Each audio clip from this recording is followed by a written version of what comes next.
Hi. Hello. Hey, how are you? How are Once. you? I'm good. So Um, let yeah. me see. You're Cassidy. Yes, I am. Okay. So I'm Christian. I don't know if you had my name. How did you get in the first place to, let me just change, hold 1 second. I think you see me in the dark. Let me put myself. hmm How did you get the Emily Harvey Foundation? I sort of came across you guys when I was looking into a couple Fluxus artists also to interview for this project, and Okay. I think I came across the Emily Harvey Foundation through To that. Fluxus. Yeah. Yeah. Okay. Well, who are the artists you're interviewing or you try to speak with? I'm I sent emails to a bunch of people. The only one I have booked so far from Fluxus is John Brent. I don't know him. John? Brent, Brent. He's a saxophonist. Oh, John Burnt. Sorry, Burnt. Yeah. Oh, John Burnt in Yeah. where is he's oh, which city is he in? He's not Fluxus, but he's in Baltimore. Mm-hmm. Oh, good, Yeah. good. So. Well, I can give you a few addresses that artists that you might want to speak with. I'll send you. I have your email in front of me, so I'll give you two. And with my recommendation, you can. They are friends. I mean, so you can just say that I suggested that you are. Yeah, that would be great. Yep. Thank you. So, what do you want to? I'll let you ask your question, or you know. Yeah. So I guess let's start off. Can you just introduce yourself and what's your role in the Emily Harvey Foundation? So I'm an artist actually.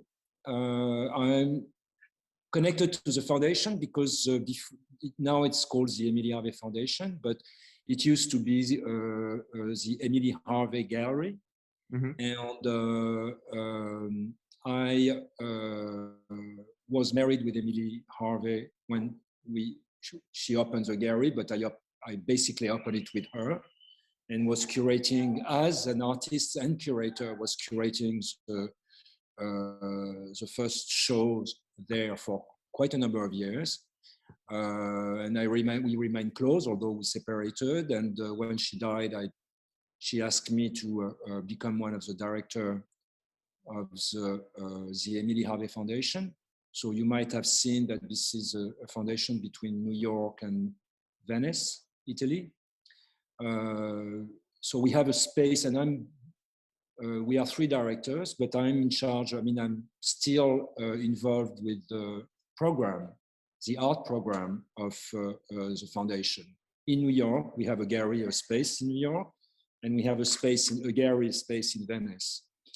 And in Venice, there is a residency program for artists, which I'm not I'm not involved with that. Someone else is, but I mean, of course, it's the same.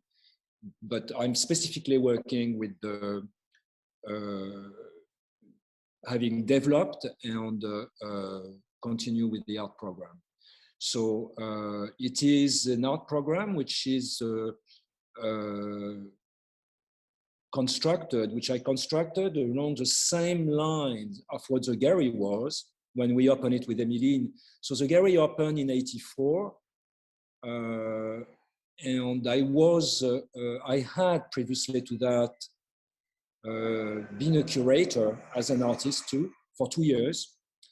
And so I had an interest also in what can we say? It's about, my interest was more, when you're a curator, mainly of group shows. I mean, I was more interested in collective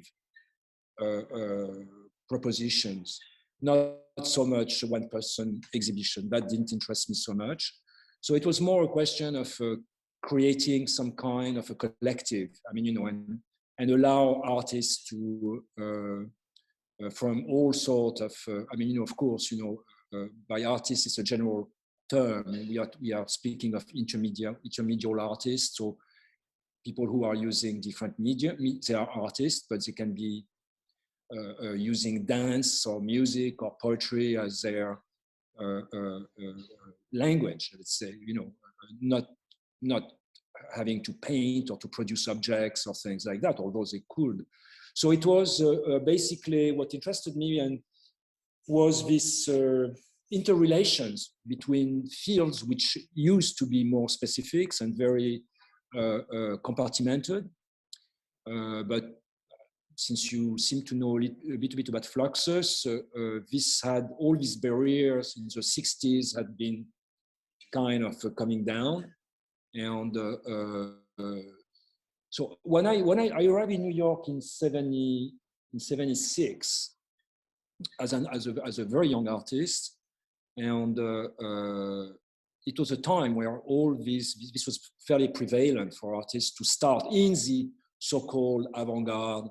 I don't like the term, but let's say in the circles of experimental artists, that was this idea of breaking the barriers between art was with performance, for example. That was the beginning of performance.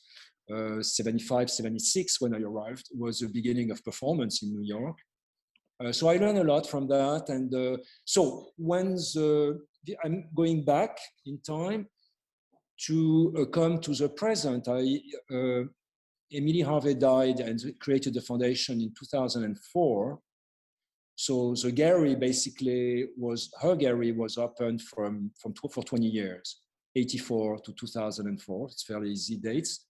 And she died also in the number 4 in 2004. So I've been, she asked me, she had the time to ask me to, if I was interested to be part of, to develop a program. And I decided to do it not with the same artist, to mix basically some of the original artists, some Fluxus, but mainly the artists of the gallery with a younger generation of artists at the beginning, right from the start. So today, as if you're good in math, we can see that my Fluxus friends sadly have been disappearing by natural process, aging and dying. And so I would say that as it goes, the program is much more open to very young, a young generation of artists, but they are not Fluxus. That would be boring, of course. So they share with the artist, which I knew in 76, the same desire, which is to work from an experimental standpoint. That is to say, they are not artists who are that much concerned with career, with the whatever goes around the art world. The art world is a very commercial. It's a very commercial proposition. The whole entirety of the economic system. It's an economy, let's say. And those, the artists I'm most interested in are artists who are not taking the easy way in, or the classic way, or the predictable way of starting a career, showing for showing, producing for producing, but who are thinking, who are experimenting, who don't know really where they go, but they take chances, risks, they are exploring. And this is the proposition which I privileged. And that's the basis of the program. It's based on this kind of, it's based on this proposition to allow some artists to work collectively most of the time, but by collectively it can be 2, 3 people, 4 people, events. They are not exhibitions. The concept of exhibition for me, for example, is not interesting because first of all, you have, from a practical standpoint, as you might know that in New York, you might have, I don't know, I'm saying this, 1,000 galleries. So there is a lot of places which caters to this kind of ambitions. or artists working with this design. So the space, the Emily Harvey Foundation space is now known. It's one of the rare space in New York. There are very few, which provide a space for voices which will not be, or for works or experimental works which will not be readily, or who can't be even a part accepted by the gallery system because there's nothing to sell, or because what's the production is not sexy or interesting, or in the for the people, it's not recognized, it's not recognizable. So here they have a space. It's a space for artists who work in this experimental vein. I don't know if I'm clear or. No, that makes a lot of sense. So sort of leading off of that, how would you, when you talk about experimental artists and experimental art, what exactly do you mean by that? How would you define experimental? It's a very good question. Let's say that I'm an artist, so I can speak from my own experience. If I'm, for example, let's say a painter, but I could have said a dancer or anything, but let's imagine I started with painting and I'm painting, okay? Let's say that I have found you can imagine that I have found something in the formulation, the plastic formulation of the painting, which has been considered as quite appealing by the economy, okay? So what I will do is that I will enter into I will enter in a gallery, I will have show exhibition, I will be a successful, let's say, for example, artist. My work will then be shown in museum, then in museum in America, then I will have an exhibition in all over the world. I will be still producing my work, but in that moment, at that particular moment, when you have, when you're into, if you understand the economy of art, it's like a product. I mean, it's very, very much based on that. It's like, imagine a maker of cookie, a corporation of cookies, with a particular taste, and everyone loves these cookies, okay? And but then the cookies change. I mean, the producer decides that he's going to change completely, and he's going to be. You can be sure, and you can imagine that he will not be very. He has there are great chances that he might face some major problem about distribution, about promotion of new things for people who are hooked to this taste, this particular thing. So in art, it's pretty much the same thing. So as the artist producing, it is going to become much more difficult for me. The forces of the system, my gallerists, my collectors, collectors are making the work. They give you a standing for prices and everything. Everyone will be screwed up, basically, or feel that they are screwed up because as it is an economic game, their purpose is to capitalize on the work. A collector, most of the collector buy something because they want to be, there's a question of ego also, they want to have found I'm talking about collector at the level of fine art, okay? Artistry from an art historical standpoint. And if I change, they will have a force, it will be a force that I will feel from my dealer, my collectors, to say, listen, man, I don't know. I mean, your new thing there. I mean, you've been, in the past, whatever, you've been exploring and doing things, but I don't know. Why don't you, these paintings were really good. People like them a lot, and so the forces to repeat on an artist when you're reaching a certain point are very is a very easy thing to do, and it's not a very happy thing. I mean, I have some friends who are who are very famous, who are very rich, but not very happy. I mean, basically because they feel the restriction, the very strong restrictions of their desire of creativity. If they still manage to have it, some people forget about it and are going to produce the same work and continue to be rich and famous. I mean, you know, if it is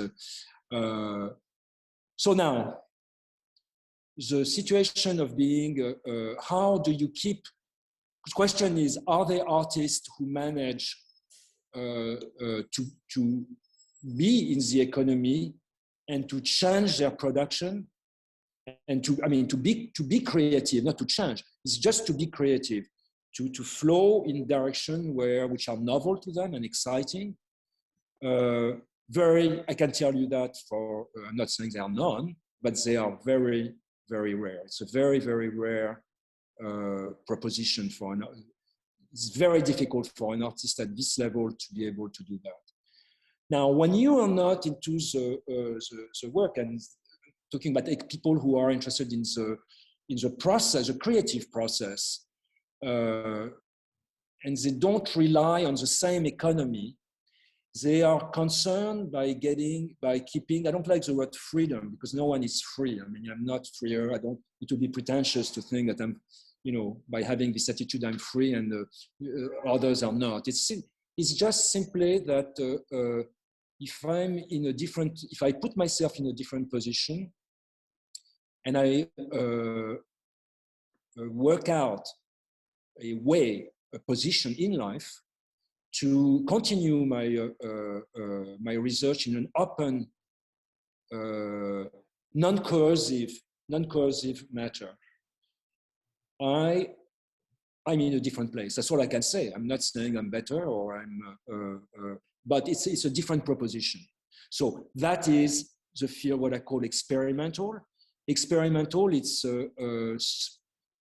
experimental veins, it's more into a general position for an artist, which involves his life desires of continue to create in his or her own mind,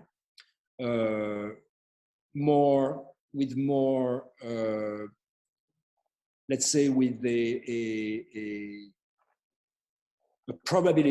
better probability to be able to pursue a journey, a creative journey. That's cool. So it sounds like what you're saying is success for, I guess, let's say, traditional or non-experimental artists means, you know, commercial success and being in these shows and whatnot. What would success look like for an experimental artist? At what point would you say that's a successful experimental artist? Well, that's the thing. It's not measured by the same standard. And you have also a very good question. It's very easy in the commercial world to to appreciate success, and very easy. It's how much do you sell your painting? How many expositions did you have? It's all quantifiable. Okay. Now, when you are not into the system, there is no. The only basis of success, I think, is a personal one. So we are in a different league there. It's a personal, but it's also. It's not only personal because there is a network of artists. So the success the interest your work might have can be recognized by a number of your peers who are, most of them are not, sometimes they can be in the institutional framework, but that's a measure of success which comes from deep down, a deep personal and not quantifiable. And if you want to speak about the ultimate success, I think it doesn't the artist is not, doesn't have the control of that, okay? I think the ultimate success is after you're gone, or even if you're alive, then there is a recognition for the whole parcours you have done, you know, and that, but artists do not have the control of that. This is a mysterious thing. I mean, yes, the work has to have to present some, to be recognized by a great number of people and more, and so on and so on. It has to have a value, but the artist doesn't, the artists I'm working with are not concerned to get that. They are concerned to just simply do their work, whether they have recognition or what, they can't, they may. And actually right now, very interestingly, just to bring to your attention, the gallery world, for example, the institutional world, the economy of art is very aware of that.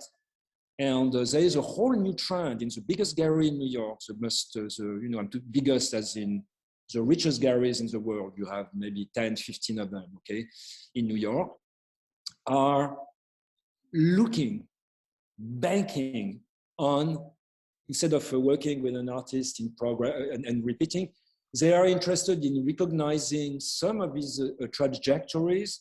So usually they find someone who's dead, young sometimes, or less young, or alive, but it's very much end of the road things, when those galleries can have the entire vision of the parcours, of the production, of the changes of productions during this parcours, but they are dealing with the stock of work, because it's all business, it's all about goods and things, and they can control much better it's more like a monetary a business proposition. But there is a trend now which is really so those artists who were experimental, this is to answer your question, might get the success and the recognition one day, or might not, or might get it in 20 years, those artists, or 50 years. You know, that's a possibility. But it is not, at the moment they work, quantifiable. That's all that's the way I will leave it at. Yeah. So you mentioned earlier that as a curator, you're more interested in sort of collective artists more so than individual artists. Well, no. What is it? Yeah, I have to be more precise. I'm interested in people, yes, individually. I mean, by individual. But when it is a question of, and there are some things which happen here at the foundation, which are single, I mean, one person, whatever, event or things. But as a whole, for me, so it's not systematic. I mean, you know, I'm not systematically, I simply think it's also very strategic for me, because I experienced that, is when you work on a collective, when you work on inviting people on an idea, for example, of if you meet like 2, 3 artists whom you think or you see can benefit from each other in a dialogue and everything. This is the kind of thing what I mean by collective. It's not inviting X, Y, Z like that. It's about knowing who and what who you are putting together. And the goal is to, and it usually is very, it proves to be, as a whole, a very positive, very fructuous proposition for the people involved. The artists involved who are doing something, even individually in the space, but in the same space, and who are learning from each other's practice.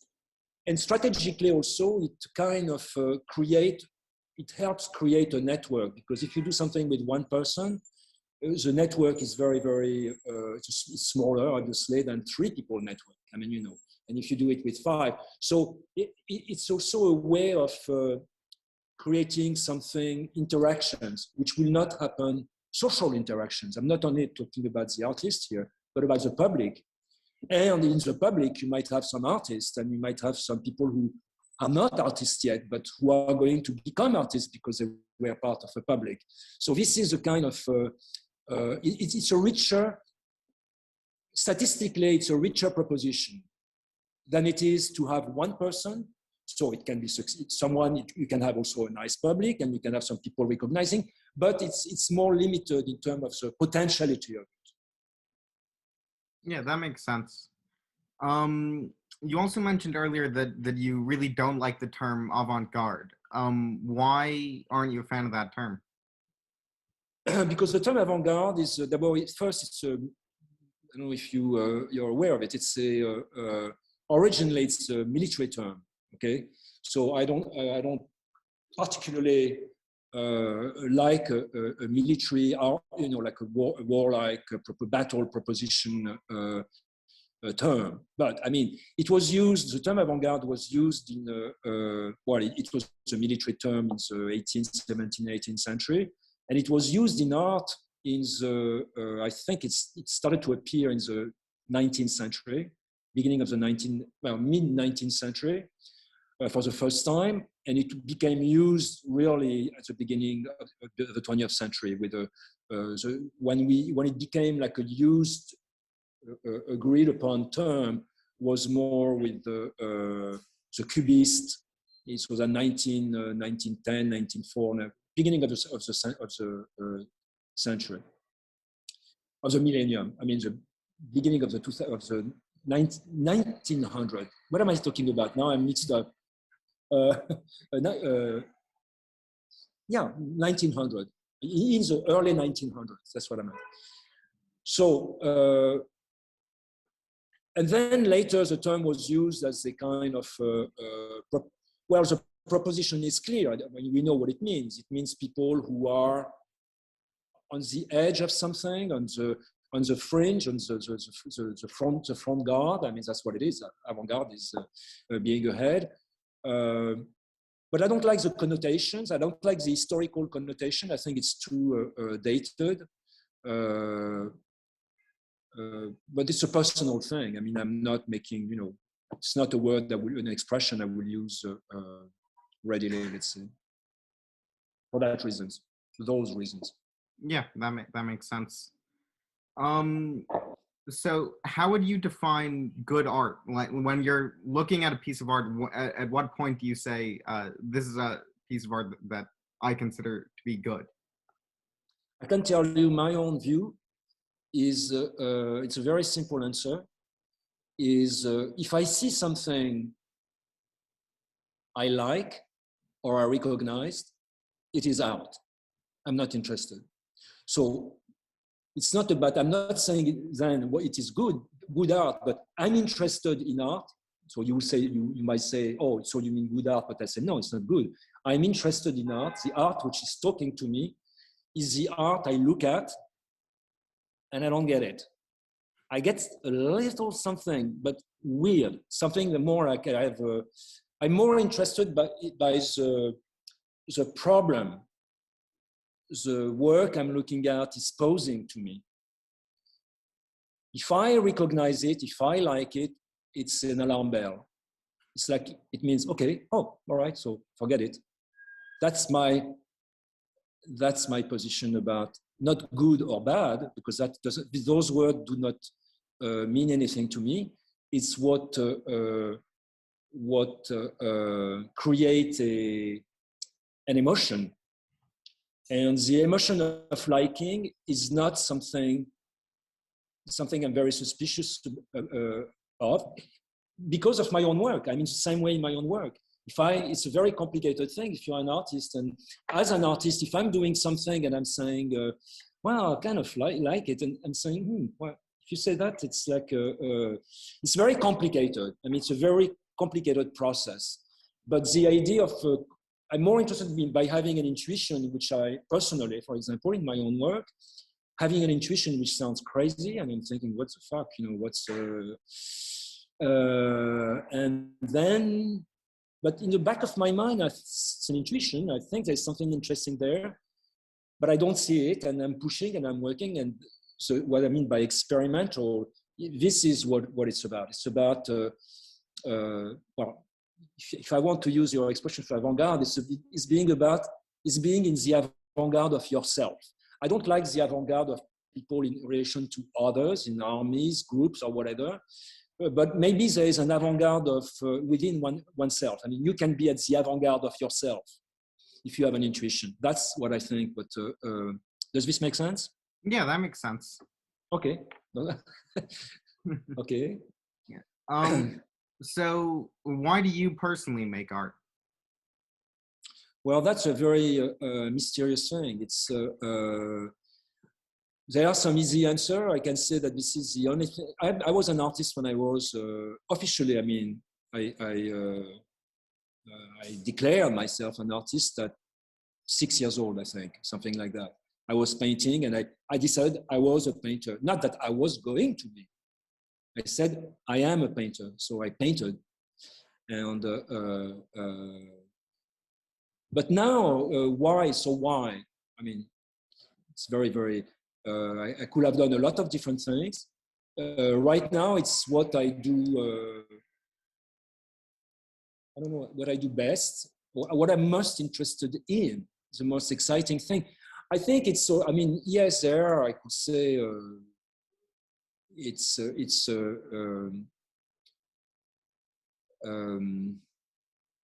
I could relate. I could position the. I mean, an artist, the position of an artist, I could relate it to the other social career propositions, you know, in society, and there are, you know, so many. We know all of them. I mean, you can be a doctor, you can be a politician, you can be a whatever, you know, you can be a mechanical person, a theoretical person. For me, it's where I found. I mean, I went to school, I studied, I went to university, I studied. I have different. I have a fairly large. I mean, fairly open horizon in terms of what I've explored and what I've been, the subject I'm interested in, and I'm interested in a lot of things. And this art is where I found is a fusion of all of those things. So it's less specific than anything else, anything I could do in any other position, in any other with any status, social status, or profession, whatever you want to call it, or field of endeavor, you know. So it's the basic, you know, the basic answer is that's a place I found myself most comfortable in to do the work which I'm most interested in, which is, I think, as basic as that. I imagine if you were to ask the question to a baker or to a doctor, he might tell you the same thing. I mean, I don't think this is a question which applies only to you know, to art. I mean, it's a question that everyone can answer in its own or her own, with a different perspective, you know, in society. I mean. Mm-hmm. So as a curator, what's your, I guess, metric for choosing a piece that you want to show? Like when is a piece, I guess, attractive to you, or something that you think is important to show to other people?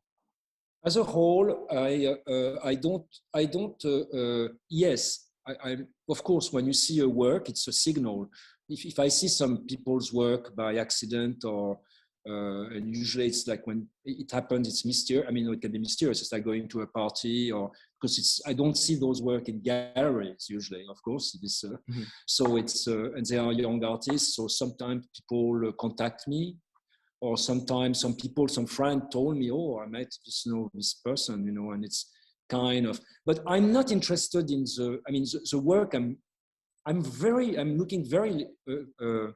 not looking very hard at the work. The work is a signal. What I was telling you about being, not being in a position to say I like it, but more like, wow, what is this? Who's this person? I mean, like, ooh. what is that? I've never seen that really like that, but or it reminds me of this, of that, but I can see that it's something. So what interests me is not so much the work, although the work is, again, I repeat, a signal. What interests me is the person. And I never invite people on the basis, immediately on the basis of one piece I've seen, or I think it might have happened one where it was really once or twice maybe.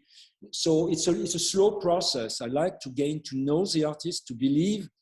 I'm more interested in the person and what drives them of their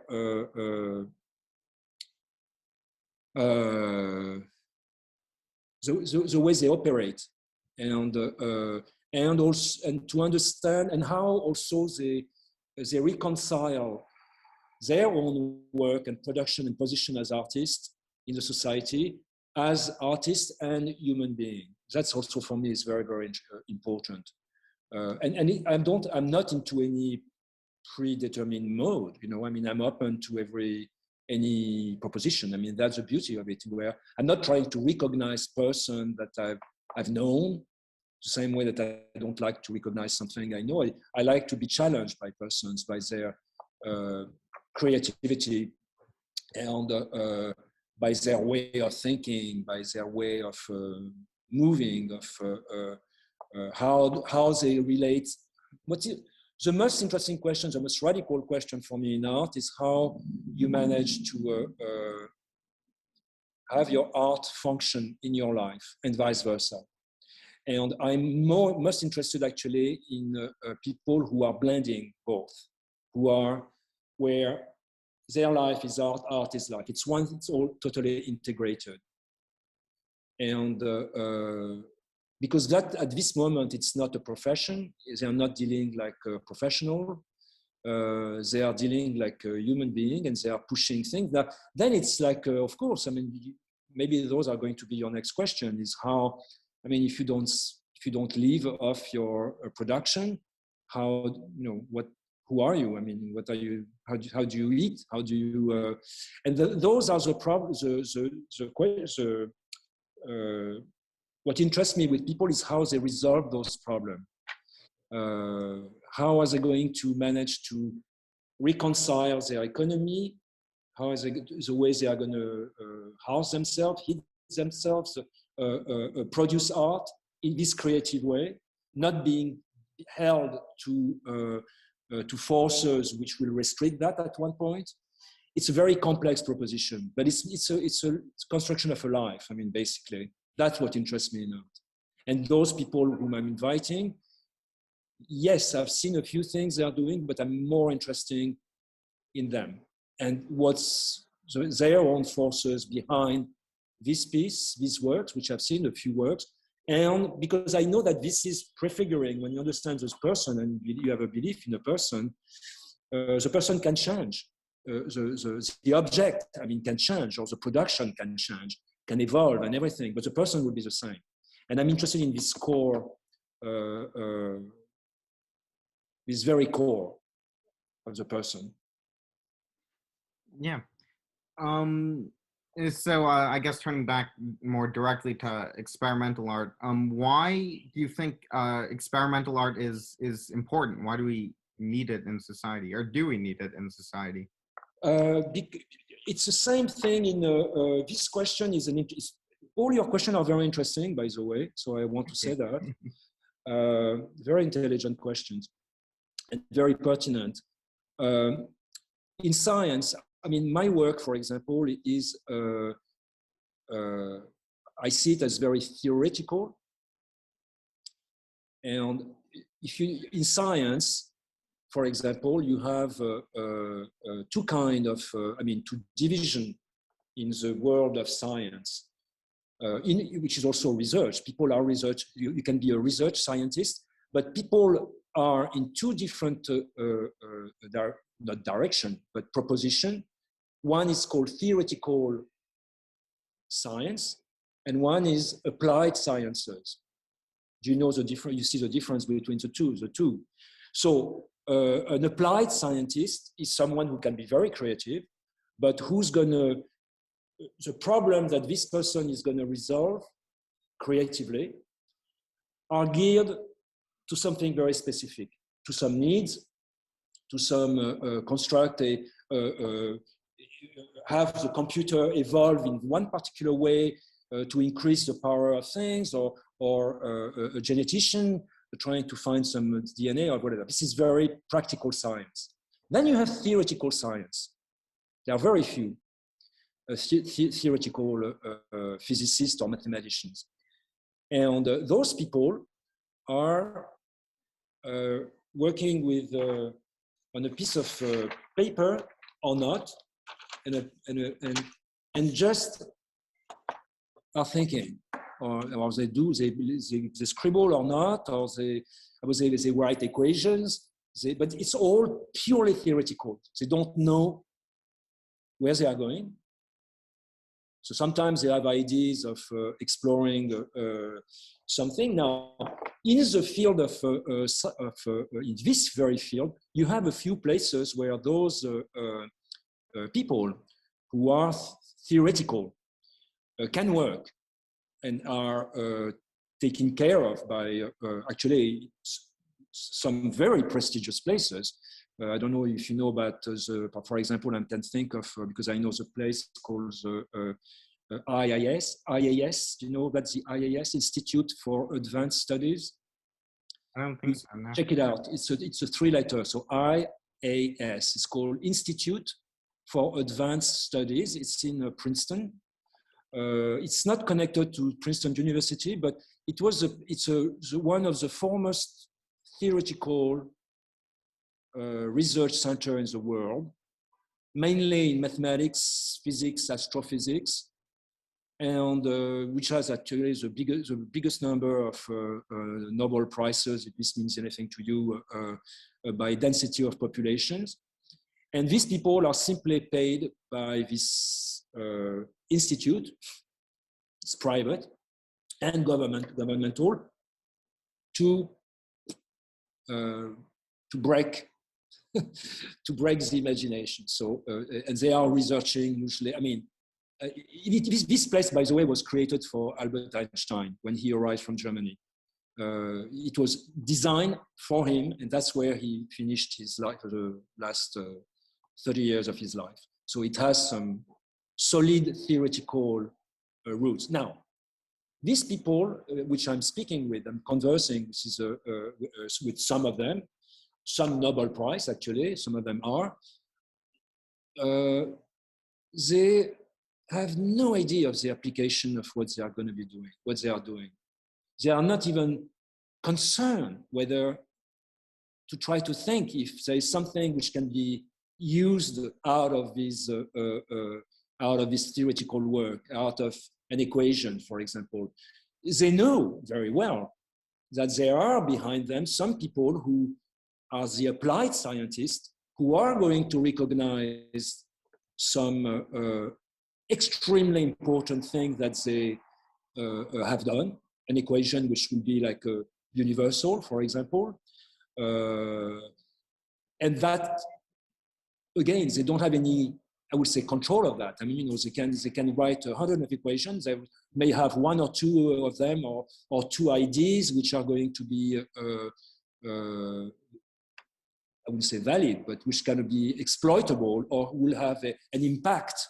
Let's say an impact on the world. I mean, you know, but it's not a guarantee, and they don't decide it. I mean, you have a sense when you break something. I mean, if you're into in my own work, I have a sense. I told you at one time it's very difficult to know that you recognize something, but when you aim at something that you don't know really, and when you touch what you didn't know you were looking at, you know that this is what you were looking at. So it's a very fragile psychological, intellectual construct which enables you to understand all that and to understand it for what it is and not make mistake. Because sometimes also I can think, oh wow, fantastic, and then 1 week later I'll say, no, fuck, no, it was not that. You know, it doesn't work. But the aim is to go creatively. The aim is to go to be, as I said, with the avant-garde of yourself, of trying to discover something, push ideas in you which have not been, which never had the chance to come out.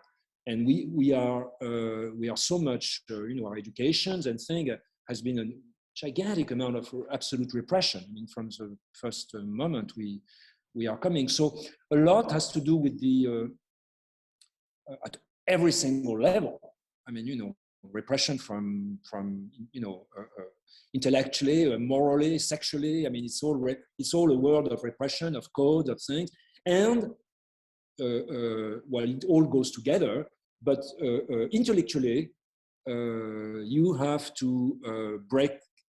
I mean, one, to be able to go further has to understand how to break those barriers. So you can imagine an analysis. If you do a psychoanalysis, it can be one way to do it, but there are other ways to proceed. I mean, if you do it intellectually, structurally, if you have to know yourself, I mean, you have to, it doesn't come, it's some work. I mean, one has to, it doesn't come, like that. You have to really have the idea that it's important, but you have to,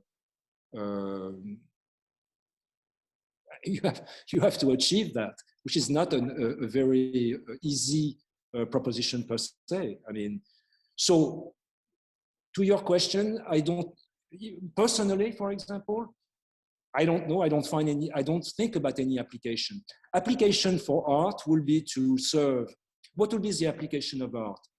If I make a breakthrough, application will be commercial.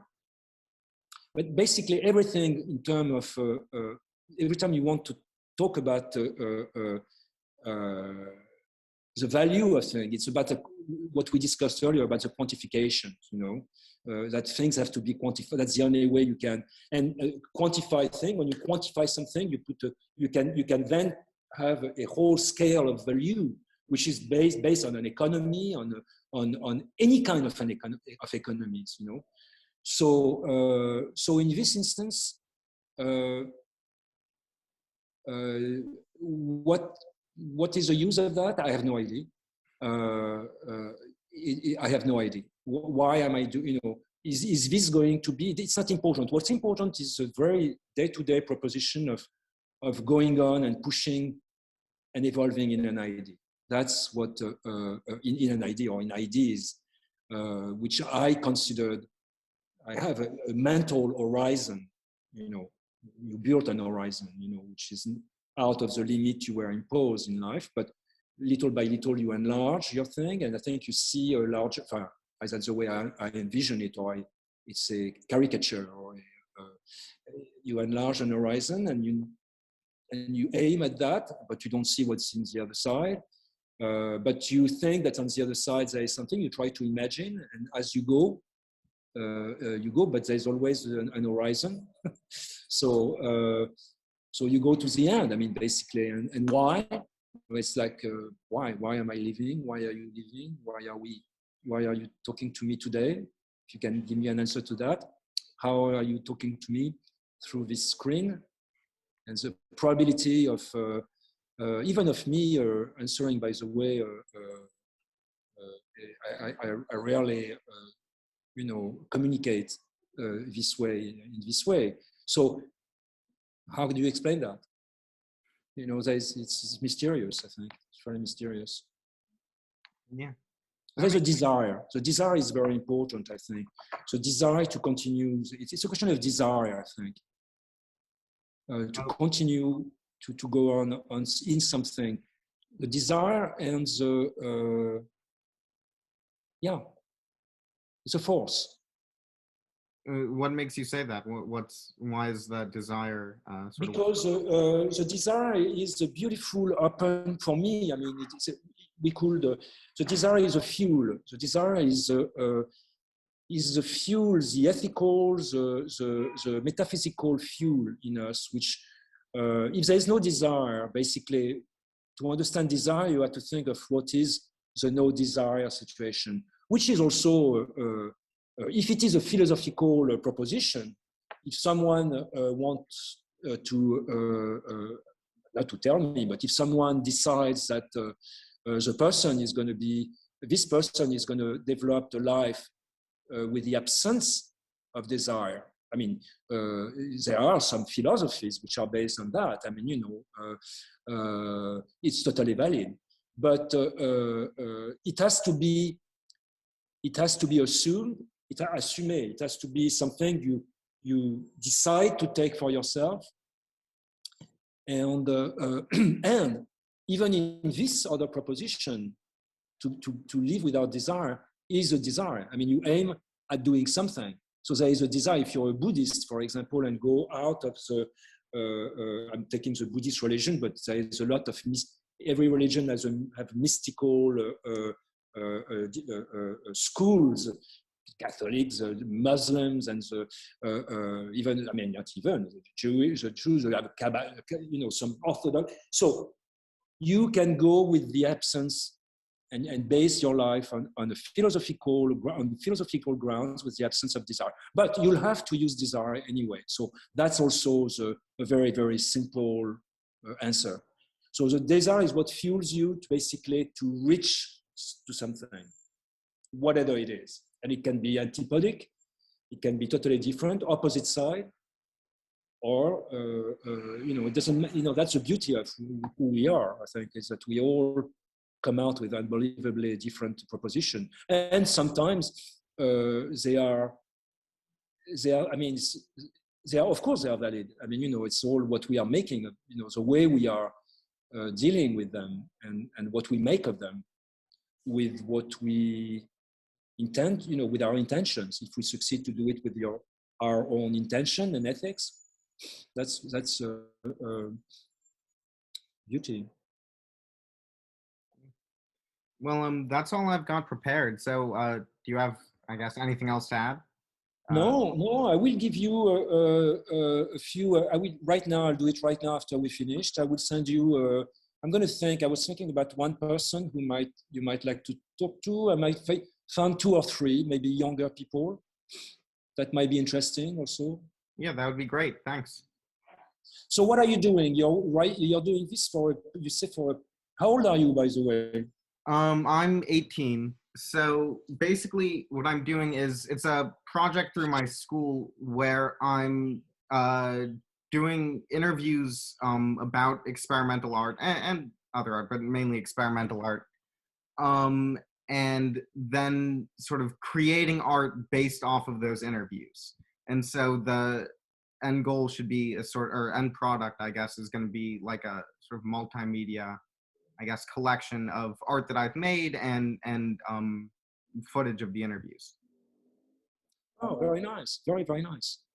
And how did you come to that? I mean, so now I'm going to interview you now. How did you come to, have you been interested in art already before, and how? And yeah, so a lot of my family is artists. My mom is a playwright and director and some other things, and a psychoanalyst. And I think that, so I've been sort of, I guess, growing up around art. So I've been interested in art for, I don't know, a long time.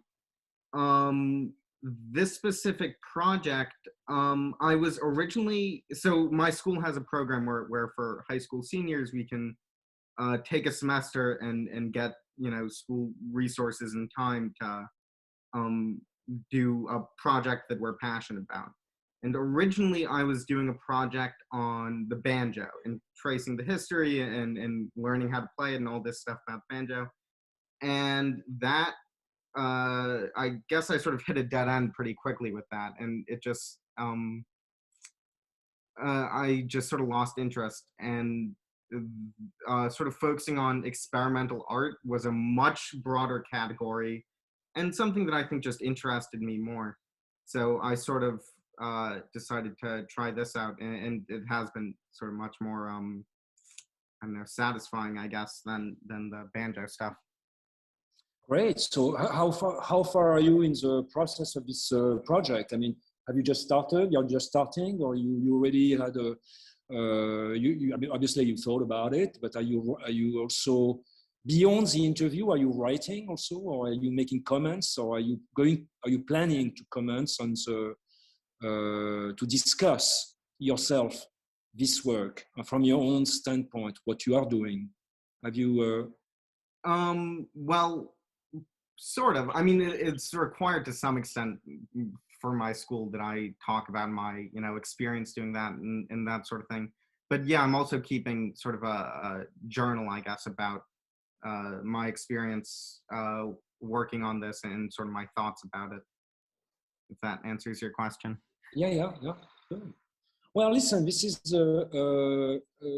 I'm happy that we had this little conversation. I'm sending you this. I'm sending you those addresses, and if you have if you have any reason to whatever, you can contact me. No problem. Okay. Great. Thanks. Okay. So take care and good luck with your project. Thanks. Nice project and very nice question, by the way. Thank you. It's very, very clear. Very good. Okay. Bye-bye. Bye.